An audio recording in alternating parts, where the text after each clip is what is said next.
Hello friends, तो welcome to our channel. I hope you all are well. तो आज के वीडियो में हम लोग टोटल क्वालिटी मैनेजमेंट का टॉपिक डिटेल वाइज डिस्कस करने जा रहे हैं। ये जो है आपका यूजीसी नेट का यूनिट सेकंड मैनेजमेंट के टॉपिक के अंतर्गत आता है। ये जो टॉपिक है टोटल क्वालिटी मैनेजमेंट, ये आपके लाइब्रेरी साइंस के अलग अलग एग्जाम्स में भी पूछा जाता है। तो ये काफी इंपॉर्टेंट टॉपिक है, इसको डिटेल वाइज देखिएगा। और इसमें हम लोग लास्ट में पहले इस टॉपिक को हम लोग डिटेल वाइज डिस्कस करेंगे, देन इससे रिलेटेड जितने भी प्रीवियस ईयर एग्जाम्स में क्वेश्चंस आ चुके हैं उसको देखेंगे। तो वीडियो को लास्ट तक देखिएगा और इसका प्रॉपर नोट्स बनाइएगा। तो सबसे पहले हम लोग समझते हैं कि टोटल क्वालिटी मैनेजमेंट, जिसको हम लोग टीक्यूएम कहते हैं, ये क्या होता है। तो टोटल क्वालिटी मैनेजमेंट जो है एक आपका मैनेजमेंट अप्रोच है जो कि फोकस करता है कंटिन्यूअस इंप्रूवमेंट पे, कस्टमर के सेटिस्फेक्शन पे और किसी भी ऑर्गेनाइजेशन में पूरे एम्प्लॉयज का इन्वॉल्वमेंट पे। ये जो है टीक्यूएम अगर हम लोग बेसिकली समझे तो मान लीजिए कि आपकी कंपनी है जो कि कोई प्रोडक्ट बेस्ड कंपनी है जो कि किसी प्रोडक्ट को फॉर एग्जांपल मोबाइल बनाती है। वो क्या करेगी, इस चीज को वो एक मैनेजमेंट चलाएगी कि किस तरीके से आप अपना का जो मोबाइल फोन है इस चीज पे आप किस टाइप के नए नए फीचर्स ऐड कर रहे हैं। आपके कंपनी की तरह जो मोबाइल लॉन्च हो रहा है उस मोबाइल में इसको खरीदने के बाद कस्टमर कितने ज्यादा सेटिस्फाइड हो रहे हैं और उस मोबाइल को बनाने में सारी ऑर्गेनाइजेशन के सारे एम्प्लॉयज का इन्वॉल्वमेंट है कि नहीं।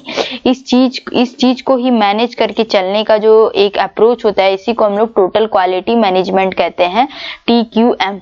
ये जो है आपका सबसे पहले 1950s में एक सेकेंड,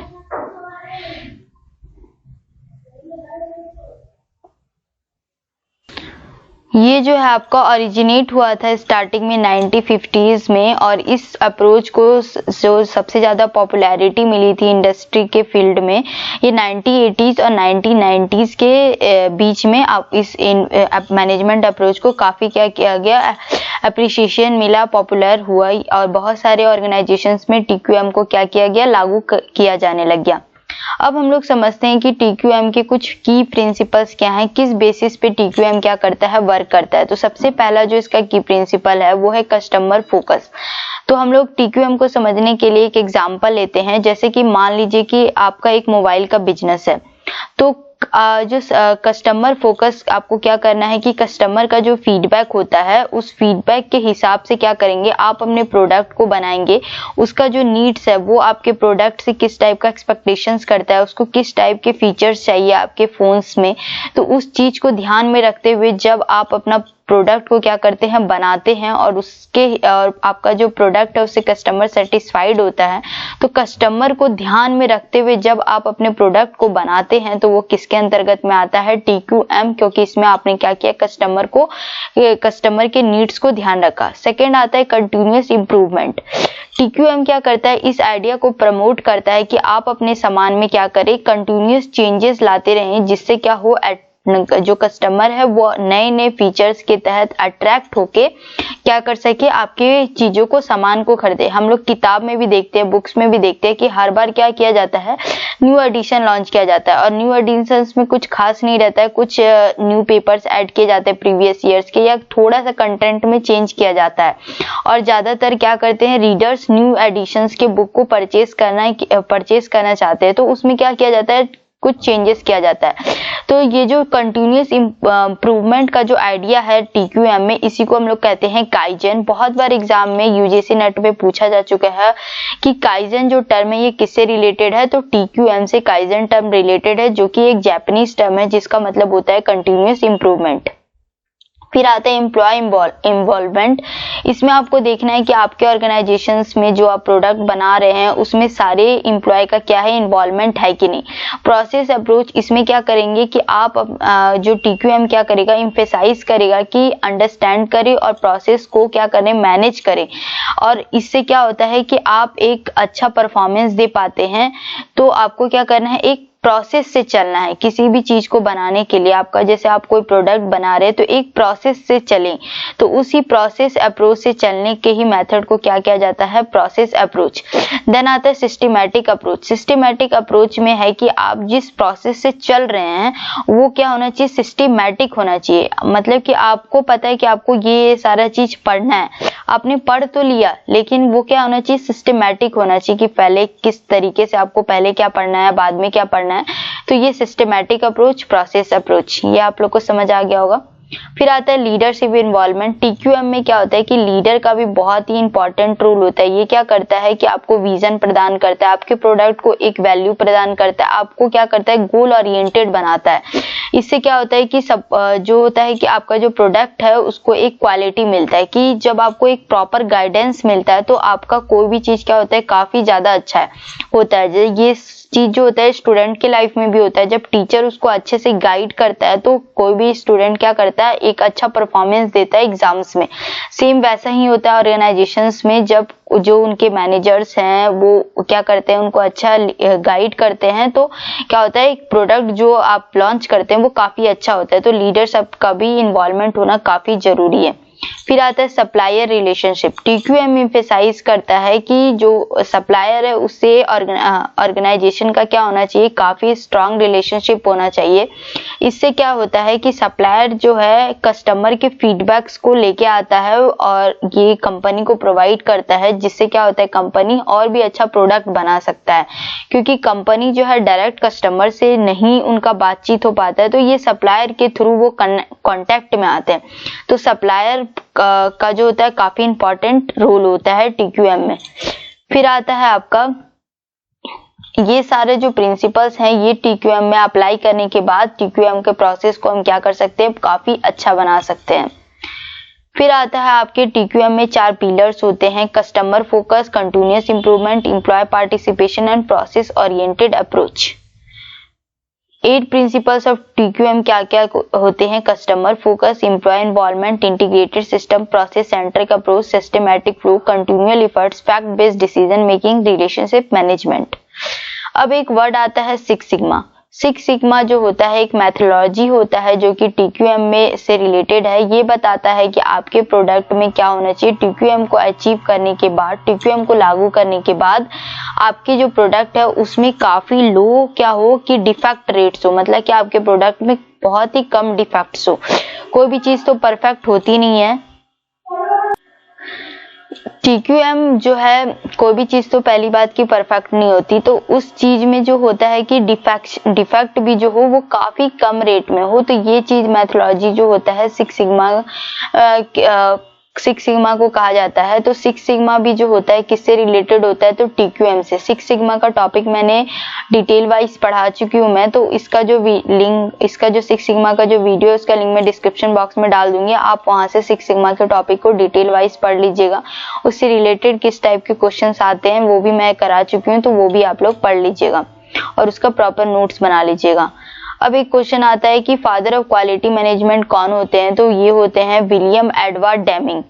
एक टर्म होता है काइजन जो कि टीक्यूएम से रिलेटेड है। काइजन एक जापानीज टर्म है जिसका मतलब होता है कंटिन्यूअस इंप्रूवमेंट, कि आपको अपने प्रोडक्ट में क्या करना है, कंटिन्यूअस चेंजेस करते रहना है ताकि वो क्या हो सके, परफेक्ट हो सके।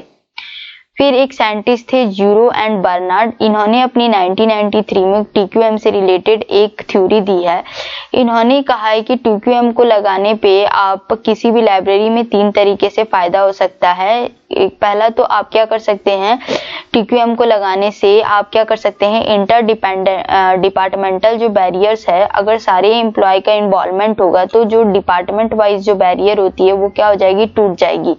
सेकेंड थिंग है रीडिफाइनिंग, जो कस्टमर और एंड स्टाफ है, मतलब जो पैट्रॉन्स एंड स्टाफ है, इन दोनों को क्या होगा, बेनिफिट होगा जब अगर हम लोग टीक्यूएम का प्रोसेस लाइब्रेरी में लगाते हैं। देन क्या होगा कि आप क्या करेंगे, लाइब्रेरी क्या होगी, कंटिन्यूअस इंप्रूवमेंट स्टेट पे चली जाएगी कि लाइब्रेरी डे बाय डे क्या करेगी, इंप्रूव करेगी। तो ये 3 बेनिफिट इन्होंने यूरो एंड बर्नार्ड ने बताया था कि टीक्यूएम को अगर हम लोग लगाते हैं, टीक्यूएम के रूल को, मैनेजमेंट अप्रोच का अगर हम लोग लाइब्रेरीज में अपनाते हैं तो। जोर्नो एंड बर्नार्ड ने कुछ बैरियर्स भी बताए थे। वो 4 बैरियर्स क्या थे, पहला तो आता है वोकेबलरी, मतलब कि टोटल क्वालिटी एंड मैनेजमेंट। ये एक हाई स्टैंडर्ड क्या है, टर्म्स है, इसको काफी लाइब्रेरीज मेट नहीं कर पाती है। बहुत सारी लाइब्रेरीज क्या होती है, छोटी होती है, वो इतने हाई स्टैंडर्ड वैल्यूज नहीं अपना पाती है। सेकेंड थिंग है टीक्यूएम एक लॉन्ग टाइम इन्वेस्टमेंट पॉलिसी होता है कि आप अभी लगा दे तो इसका जो होता है कि आपको जो फायदा है एक लॉन्ग टर्म आने के बाद दिखेगा। तो ये भी बहुत सारी लाइब्रेरी नहीं कर पाती है। एक प्रोसेस से सिस्टमेटिक तरीके से चल भी पाना नहीं हर लाइब्रेरी में पॉसिबल होता है, क्योंकि TQM में आपको तुरंत रिजल्ट नहीं मिल पाता है। और लाइब्रेरीज में क्या होता है कि आपको प्रॉब्लम्स का क्विक रिजल्ट चाहिए, तो ये भी होता है कि एक प्रॉब्लम आ जाता है कि अगर आप लाइब्रेरीज में TQM का प्रोसेस लगाते हो तो आपको तुरंत आपके प्रॉब्लम का सोल्यूशन नहीं मिल पाएगा। प्रोफेशनलाइजेशन, इस TQM के प्रोसेस मैनेजमेंट अप्रोच को लगाने के लिए एक प्रोफेशनल स्टाफ की जरूरत होती है, जो कि इन सारे 8 to 8 प्रिंसिपल्स के तहत क्या कर सके, लाइब्रेरीज में वर्क कर सके। तो वो भी जो प्रोफेशनल स्टाफ है, इसके लिए भी क्या होता है कि लाइब्रेरीज में प्रॉब्लम्स आती है कि एक अच्छा स्टाफ भी क्या हो सके, लाइब्रेरी को मिल पाए। तो ये है ज्यूरो एंड बर्नार्ड का थ्योरी। तो अभी हम लोग एक बार रिवाइज कर लेते हैं, इसके बाद हम लोग इससे रिलेटेड सारे क्वेश्चंस को समझेंगे कि किस टाइप के क्वेश्चंस TQM से पूछा जाता है। तो TQM जो है बेसिकली काफी इजी टॉपिक है, आप लोग को समझ आ गया होगा कि TQM क्या है। एक सिंपल मैनेजमेंट अप्रोच है जो कि इस चीज पे ध्यान देता है कि कस्टमर का क्या होना चाहिए, सेटिस्फेक्शन होना चाहिए, और कंटिन्यूअस क्या होना चाहिए, लगातार हर एक चीज में क्या होना चाहिए, अच्छे बदलाव आते रहने चाहिए। फिर आता है कस्टमर को आपको ध्यान में फोकस में रख के, ध्यान रखते हुए आपको आपके प्रोडक्ट पे क्या करना है, वर्क करना है, उसके एक्सपेक्टेशंस के तहत काम करना है, अपने प्रोडक्ट में अच्छे चेंजेस करते रहना है। लगातार चेंजेस का जो ये टर्म होता है, इसी को हम लोग TQM में काइजन कहते हैं। फिर आता है कि एम्प्लॉय का इन्वॉल्वमेंट होना चाहिए, एक प्रोसेस से अंडरस्टैंड करना चाहिए और प्रोसेस को मैनेज तरीके से ऑर्गेनाइजेशन में चलाना चाहिए, सिस्टमैटिक तरीके से चलना चाहिए, लीडरशिप का इन्वॉल्वमेंट होना चाहिए, सप्लाई केयर के साथ अच्छा रिलेशनशिप होना चाहिए। फिर 8 पिलर्स कौन कौन से हैं, फिर उसके 8 प्रिंसिपल्स कौन कौन से हैं। 6 सिग्मा जो है कहाँ से आया है, तो ग्रीक से, और इसका मतलब होता है low defect rates. William Edward Deming जो है फादर ऑफ क्वालिटी मैनेजमेंट है। काइजन एक जापानीज टर्म है जिसका मतलब होता है बेटर और कंटिन्यूअस इम्प्रूवमेंट। फिर आता है आपका ज्यूरो एंड बर्नार्ड, इन्होंने 3 वेज बताया था कि अगर हम लोग लाइब्रेरीज में TQM लगा देते हैं तो हम लोग लाइब्रेरीज को 3 टाइप से क्या कर सकते हैं, बेनिफिट प्रदान कर सकते हैं। सबसे पहले तो हमारा इंटर डिपार्टमेंटल बैरियर्स खत्म हो जाएगा, इंटरनल कस्टमर एक्सटर्नल कस्टमर दोनों को बेनिफिट होगा, और लाइब्रेरीज क्या होगी, कंटिन्यूअस इंप्रूवमेंट करेगी। इसमें 4 प्रॉब्लम्स भी आते हैं क्योंकि हर लाइब्रेरी इस चीज को, हाई स्टैंडर्ड वैल्यूज को नहीं कैपेबल कर सकता है। TQM जो है एक लॉन्ग टर्म इन्वेस्टमेंट है, कमिटमेंट है, तो हर लाइब्रेरीज को मैनेज नहीं कर सकती है। हर लाइब्रेरी इतने लॉन्ग प्रोसेस पे नहीं चल सकती है। हर लाइब्रेरी को क्या हो सकता है, एक प्रोफेशनल स्टाफ चाहिएगा इस TQM के प्रोसेस को अप्लाई करने के लिए। अब इससे रिलेटेड हम लोग क्वेश्चन देखते हैं।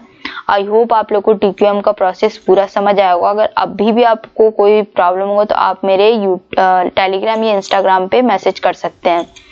अब देखिए पहला क्वेश्चन है, which of the following is not a principle of total quality management, customer focus, employ execution, continuous improvement या प्रोसेस अप्रोच। तो TQM का कौन सा प्रोसेस नहीं है, तो employ execution. What does the acronym TQM stand for? Total Quantity Management, Total Quality Monitoring, Total Quality Management, Total Quantity Measurement। तो इसका आंसर है Total Quality Management। Question number 3 है, which principle of TQM emphasizes understanding and managing process within the organization? Customer focus, continuous improvement, process approach, employee involvement। TQM कि किस principal के तहत ये बोला जाता है कि प्रोसेस को क्या करना चाहिए, मैनेज करके चलना चाहिए। तो इसका आंसर है आपका प्रोसेस अप्रोच। फिर नेक्स्ट क्वेश्चन है, what is the term used in TQM for the continuous effort to improve product services और process? Kaizen, kanban, GIT, just in time, 6 sigma. तो वो कौन सा टर्म है जो कंटिन्यूअस इंप्रूवमेंट को बताता है, तो वो है काइजन। नेक्स्ट क्वेश्चन है, which aspect of TQM emphasizing involving all employees in the quality improvement process? Customer focus, leadership involvement, employ execution, employ involvement. इसका आंसर है आपका एम्प्लॉय इन्वॉल्वमेंट। नेक्स्ट क्वेश्चन है, what role does leadership play in TQM? Leadership is not involved in TQM। Leadership sets the vision, values and goals related to quality. Leadership solely focus on customer satisfaction. Leadership handles process improvement initiative. तो इसका answer है B, leadership sets the vision, values and goals related to quality. Next question है, TQM emphasizes the importance of building strong relationship with competitors, customer only, suppliers, regulator. TQM किससे बोलता है कि strong relationship रखना चाहिए, तो वो है supplier. Next question है statistical process control is a tool used in TQM for employee scheduling, monitoring and controlling process, marketing analysis या financial forecasting. तो इसका आंसर है B, monitoring and controlling processes. Next question है which of the following is a key focus area in TQM for achieving higher level of customer satisfaction, employee execution, supplier relationship, leadership absence, process deterioration. तो इसका answer है आपका supplier relationship. Next question है TQM advocates for a dash approach to quality management, reactive, proactive, isolated या random. तो इसका answer है proactive. Next question है ज्यूरो एंड बर्नार्ड की थ्योरी पे भी आपका एग्जाम में क्वेश्चन आ चुका है यूजीसी नेट पे. Identify the ways in which the library can benefit from the TQM as stated by Jurow and Barnard, breaking down interdepartmental barriers, redefining the beneficiaries of library services as internal customer and external customer, more inclined to short-term goals and defiant to change to suit user needs, reaching a state of continuous improvement. A, B and C are correct. B, C and D are correct. A, C and D are correct. A, B and D are correct. तो देखिए ये हम लोग ज्यूरो and Barnard की जो theory पढ़ी थी हम लोगों ने, उसमें हम लोगों ने पढ़ा था कि इंटर डिपार्टमेंटल बैरियर्स को ब्रेक हो जाएगा अगर हम लोग लाइब्रेरीज में TQM लगाएंगे. तो स्टाफ और पैट्रॉन्स मतलब इंटरनल और एक्सटर्नल कस्टमर दोनों को क्या होगा, बेनिफिट होगा एंड लाइब्रेरी जो है एक स्टेट कंटिन्यूअस इंप्रूवमेंट के स्टेट पे चली जाएगी. तो इसके आंसर है A, B and D are correct. तो थैंक यू फ्रेंड्स, मिलते हैं नेक्स्ट वीडियो में. तब तक हंसते रहिएगा, पढ़ते रहिएगा और चैनल को लाइक से सब्सक्राइब करना बिल्कुल मत भूलिएगा. और अगर आपको कोई भी प्रॉब्लम होगा इस टॉपिक से रिलेटेड, आपको कुछ नहीं समझ आया होगा, तो आप मेरे टेलीग्राम चैनल और इंस्टाग्राम पे मैसेज कर सकते हैं. और अगर आपको कोई नेक्स्ट टॉपिक पढ़ना हो जो कि आपको नहीं समझ आ रहा हो, तो वो भी आप मैसेज कर सकते हैं. मैं उस पर एक डिटेल वीडियो बना दूंगी. Thank you friends.